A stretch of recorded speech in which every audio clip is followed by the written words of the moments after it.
Part 1. The Unreasonable Demand. It started on a Tuesday night, right in the middle of dinner. I'd just come home from a long day at work, kicking off my shoes and sliding into my usual spot at the dining table. My husband, Liam, had made spaghetti, one of his specialties, and the aroma of garlic and marinara sauce filled the air. It was the kind of simple, comforting dinner that usually meant we could both relax and talk about our days. At least that's what I thought. "So," he said, casually twirling his fork around his noodles, "when are you going to start sending money to Layla?" The words came out so smoothly that at first, I wasn't even sure I'd heard him right.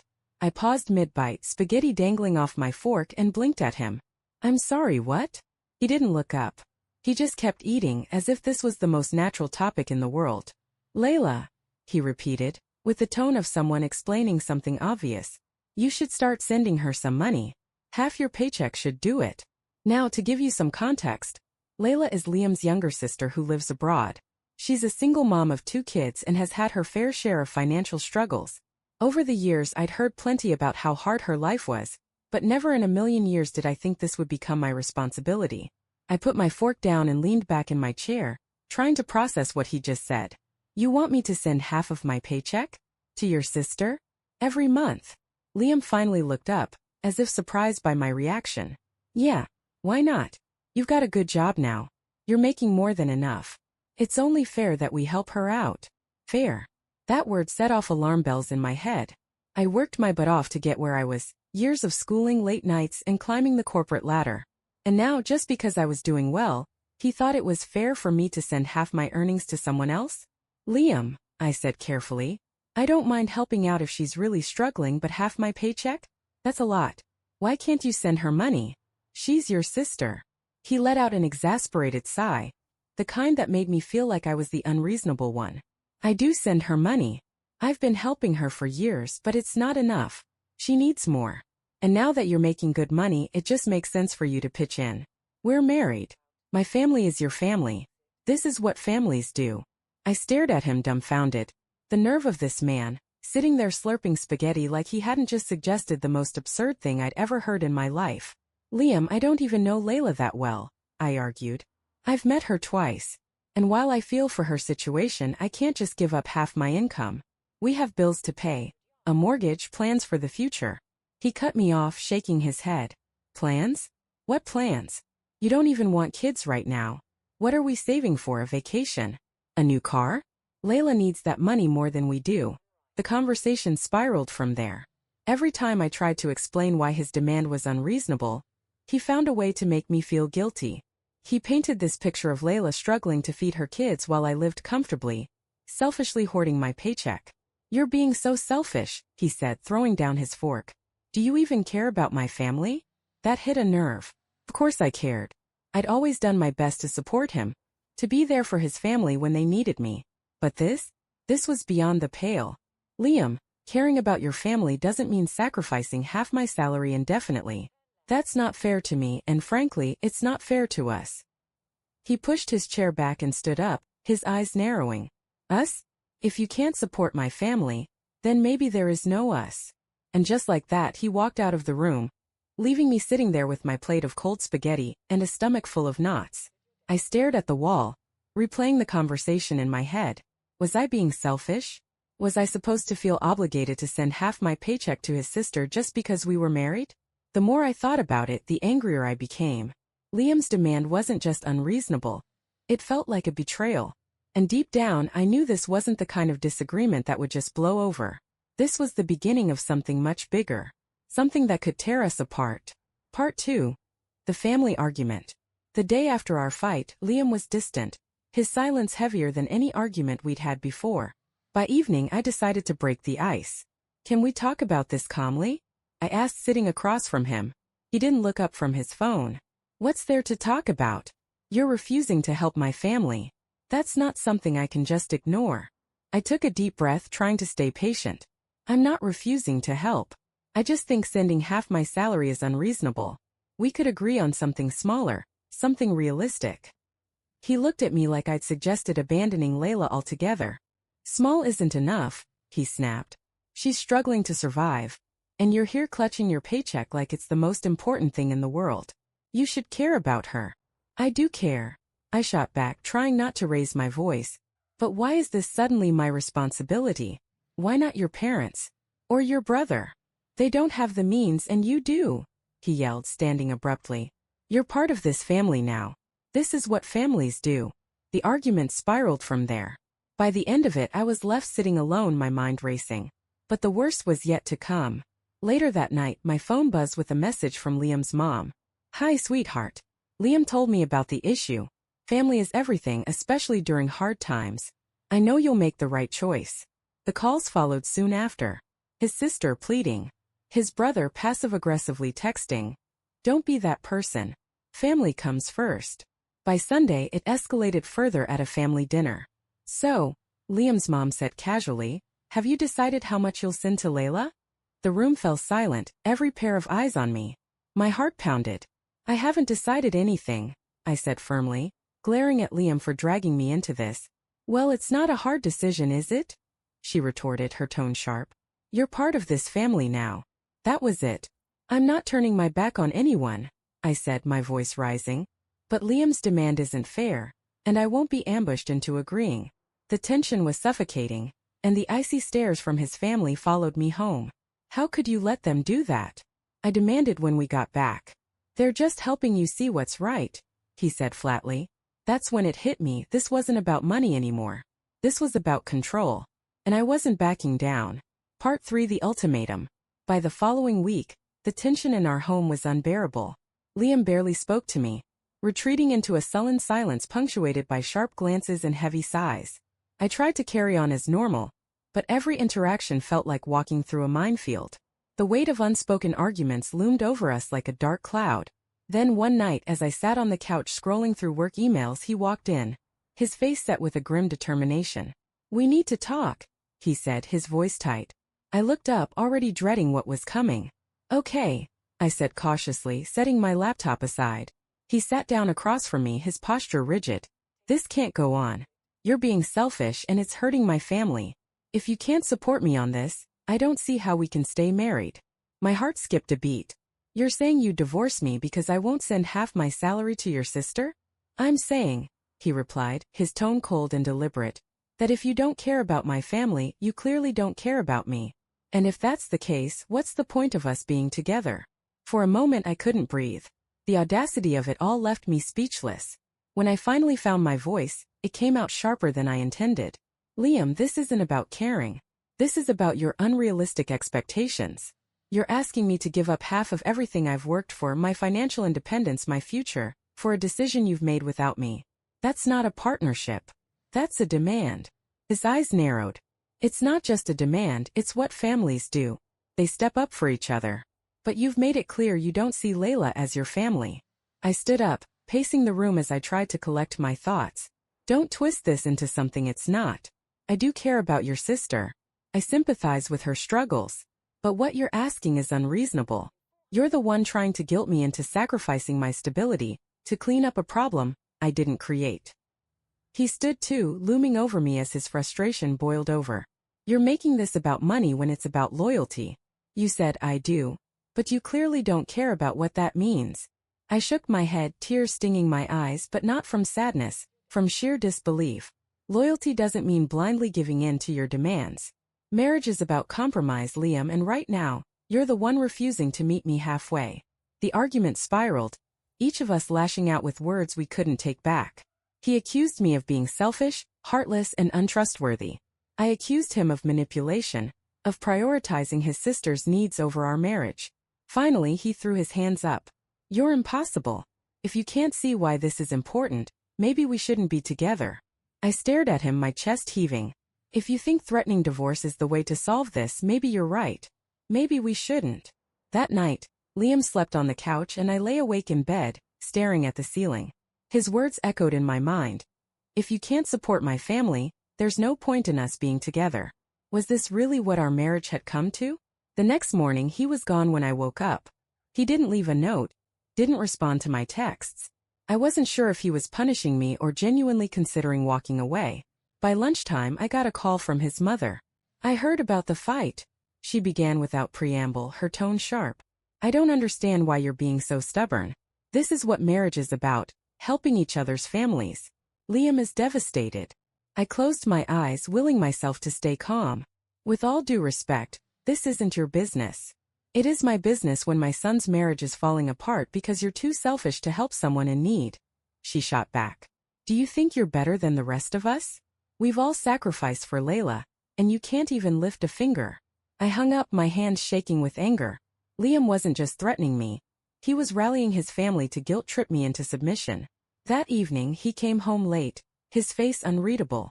Have you thought about what I said? He asked as he set his keys on the counter. I crossed my arms, standing my ground. I've thought about it, and my answer is the same. I won't sacrifice half my salary. If you want to end our marriage over this, that's on you. He stared at me for a long moment, his jaw clenched. Fine, he said finally, his voice cold. But don't expect me to stick around if you keep choosing money over family. As he walked away, I realized something. His ultimatum wasn't about fixing our marriage. It was about control. And I refused to let him win. Part 4. Seeking advice. The morning after Liam's ultimatum, I woke up to a house so quiet it felt eerie.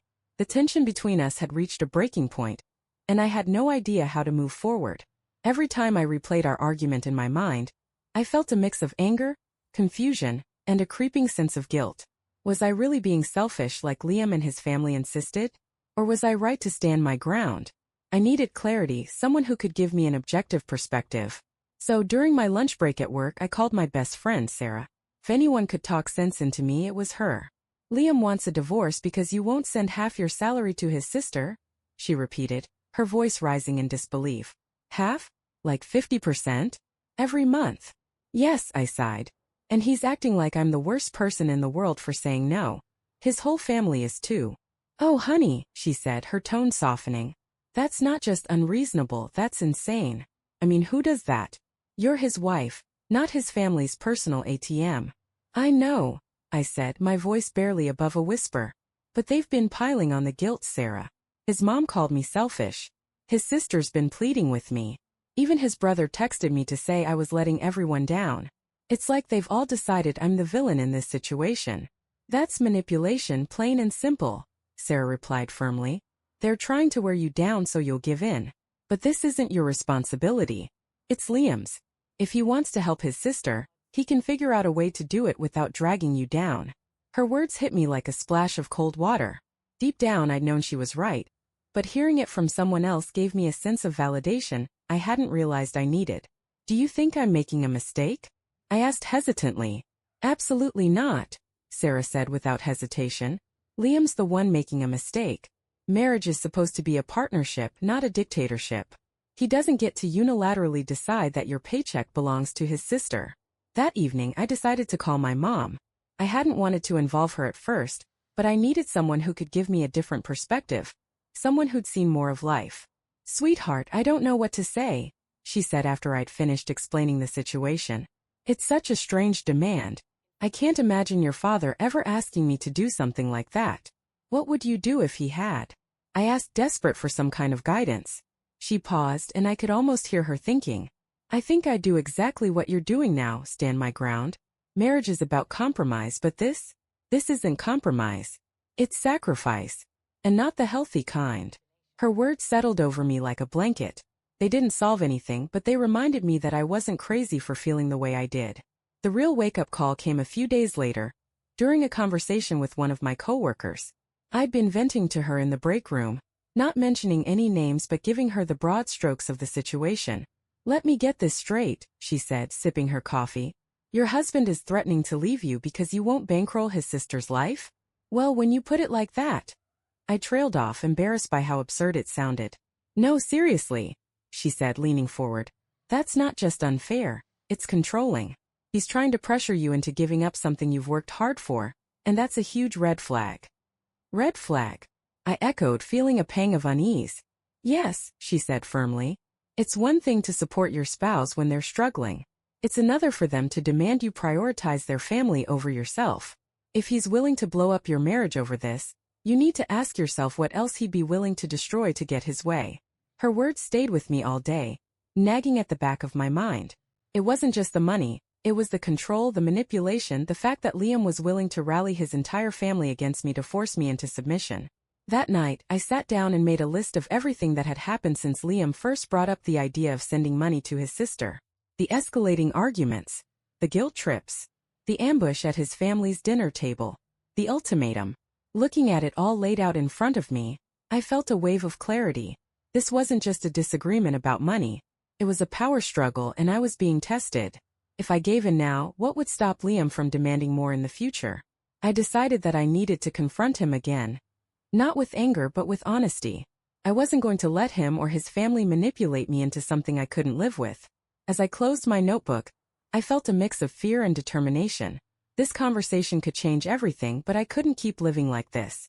I needed answers, and I needed them now. Part 5. Standing my ground.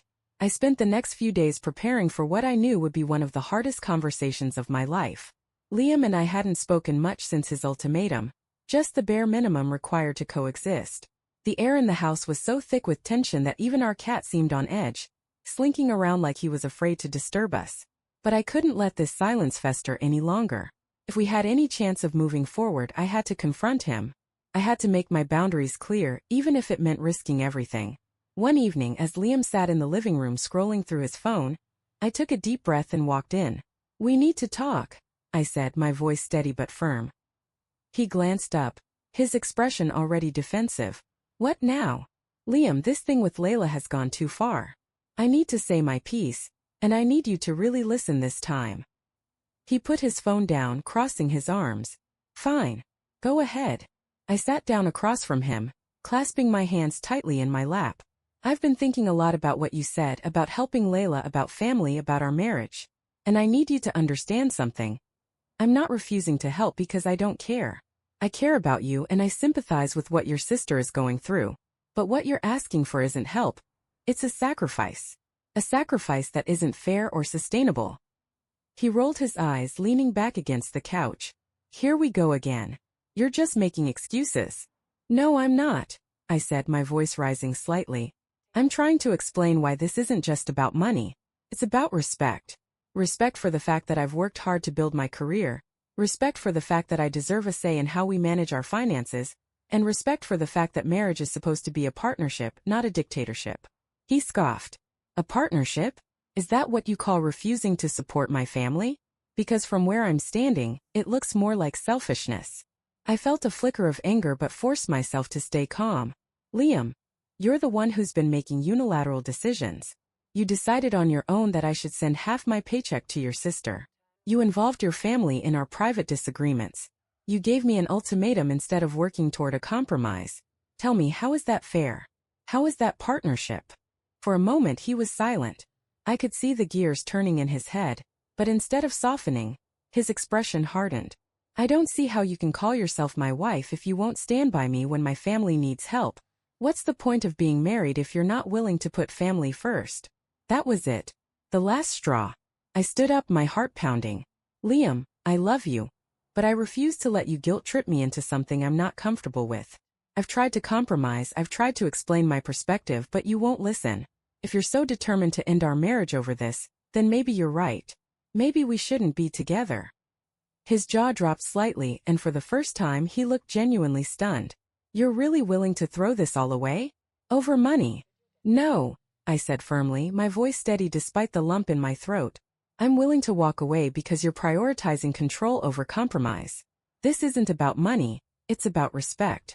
And if you can't give me that, then what are we even doing here?" The rest of the evening was a blur. Liam stormed out of the house, slamming the door so hard the walls seemed to shake. I stood there for a long time, staring at the empty space where he'd been, my mind racing with a mix of emotions. Had I done the right thing? Or had I just thrown away my marriage? The next morning I woke up to find Liam's side of the bed empty, the sheets cold. He didn't come home that night, and when I texted him to ask if he was okay, he didn't reply. By the time I got to work, I was a mess of nerves. My hands trembled as I typed emails, and my stomach churned with unease. But then something strange happened. As the day went on, I started to feel lighter. For the first time in weeks, I wasn't carrying the weight of Liam's demands, his guilt trips, or his family's judgment. I'd stood my ground, and while the consequences were still unfolding, I felt a quiet sense of pride. That evening Liam finally came home. He looked exhausted, his eyes red and his shoulders slumped. "We need to talk," he said, his voice hoarse. I braced myself, ready for another argument. But instead he surprised me. "I've been thinking about what you said," he began, sinking into the couch. "And maybe you're right. Maybe I've been pushing too hard." His words were cautious, almost reluctant, but they were enough to crack the wall of tension between us. For the first time in weeks we really talked about our feelings, our priorities, and what we both wanted from this marriage. It wasn't perfect and it didn't solve everything, but it was a start. And for the first time in a long time I felt a glimmer of hope. Part 6. The Aftermath. A week after Liam and I had that pivotal conversation, I found myself in a strange place emotionally, caught somewhere between relief and uncertainty. Things were calmer at home, but the tension hadn't fully dissolved. Liam had admitted he might have pushed too hard, but he hadn't exactly apologized or retracted his demands. He'd stopped bringing up the topic of my paycheck directly, but the silence on the issue felt loaded, as if he were waiting for me to come to my senses. Meanwhile, his family wasn't as subtle. His mother left me voicemails filled with passive-aggressive remarks about the importance of family. His brother's texts became less frequent but no less pointed. And Layla? She sent me a heartfelt email thanking me in advance for whatever support I could provide. As if the matter was already settled. Liam knew about all of this, of course, but he never intervened. I wasn't sure if he was afraid to push back against his family, or if he silently approved of their attempts to pressure me. Either way, it felt like I was fighting this battle alone. One Friday evening, as I scrolled through my emails, I stumbled upon a notification that took my breath away. It was from our joint savings account, an account we'd opened together when we got married, with the intention of saving for a house someday. A substantial withdrawal had been made earlier that day. Over half the balance was gone. I stared at the screen, my stomach sinking. I double-checked the details, hoping I'd read it wrong. But there it was. Liam had transferred thousands of dollars to an account I didn't recognize. When he walked through the door an hour later, I was waiting for him. "Liam," I began, my voice trembling with a mix of anger and disbelief. "What is this?" I held up my phone, showing him the email. He didn't even try to deny it. "It's for Layla," he said flatly, setting his keys on the counter. "You took money from our joint account," I said, my voice rising. "Without even telling me?" "She needed it," he replied, his tone defensive. "And you weren't willing to help, so I did what I had to do." "What you had to do?" I echoed, my voice breaking. "Liam, that money was ours. We agreed it was for our future. You can't just decide to use it for something else without even consulting me." "She's family," he snapped, his frustration bubbling over. "I shouldn't have to justify helping her to you. You've made it clear you won't support my family, so I took matters into my own hands." I stood there, staring at him, my heart pounding. This wasn't just about the money anymore, it was about trust. He'd made a decision that affected both of us without my consent, undermining everything our partnership was supposed to stand for. "Do you even hear yourself?" I asked, my voice shaking. "This isn't a marriage, Liam. It's you making decisions for both of us and expecting me to go along with them. That's not how this works." His jaw tightened, and for a moment I thought he might apologize. But instead he doubled down. "Maybe this isn't working because you're too focused on yourself to see the bigger picture. Family comes first, and if you can't accept that, then maybe we don't belong together." That night, Liam slept in the guest room, and I lay awake in our bed, staring at the ceiling. His words echoed in my mind. Maybe we don't belong together. For the first time, I considered the possibility that he might be right. The next morning, I called Sarah and told her everything. "He took money from your joint account," she said, her voice dripping with outrage. "That's a huge betrayal, and you know it." "I don't know what to do," I admitted, tears streaming down my face. "I don't want my marriage to end, but I can't keep living like this." "You deserve better," she said firmly. "This isn't just about the money. It's about respect, trust, and boundaries. If Liam can't give you those things, then what's left?" Over the next few days, I started to see things more clearly. Liam's actions weren't just impulsive, they were calculated. He decided that his priorities mattered more than mine, that his family's needs outweighed our shared goals, and that I was the one who needed to bend. When we finally sat down to talk, I didn't hold back. "Liam," I began, my voice steady despite the storm raging inside me. "I've been doing a lot of thinking. I love you and I wanted this marriage to work. But I can't stay in a relationship where my voice doesn't matter. What are you saying? He asked, his eyes narrowing. I'm saying I'm done, I said, tears welling up but refusing to fall. You've shown me that your loyalty lies with your family, not with me. And I can't keep fighting to be heard in my own marriage. He stared at me, stunned into silence. For a moment I thought he might try to stop me to fight for us. But instead, he nodded slowly, his expression a mix of anger and resignation. Fine, he said. If that's how you feel, then maybe it's for the best. The next few weeks were a whirlwind of emotions as we began the process of separating our lives. It wasn't easy, and there were moments when I questioned whether I'd made the right choice. But as the dust settled, I began to feel something I hadn't felt in a long time: peace. For the first time, I wasn't weighed down by guilt, manipulation, or impossible expectations. I was free to focus on myself, my goals, and my future. And while the end of my marriage wasn't what I'd hoped for, it was exactly what I needed to reclaim my life. As I packed up the last of Liam's things and closed the door behind him, I realized that sometimes, choosing yourself isn't selfish, it's survival. And I was ready to move forward one step at a time. Do you think marriage should come with an obligation to support your spouse's family, even at the expense of your own goals and financial independence? Where should the line be drawn between loyalty to a partner and standing up for your boundaries?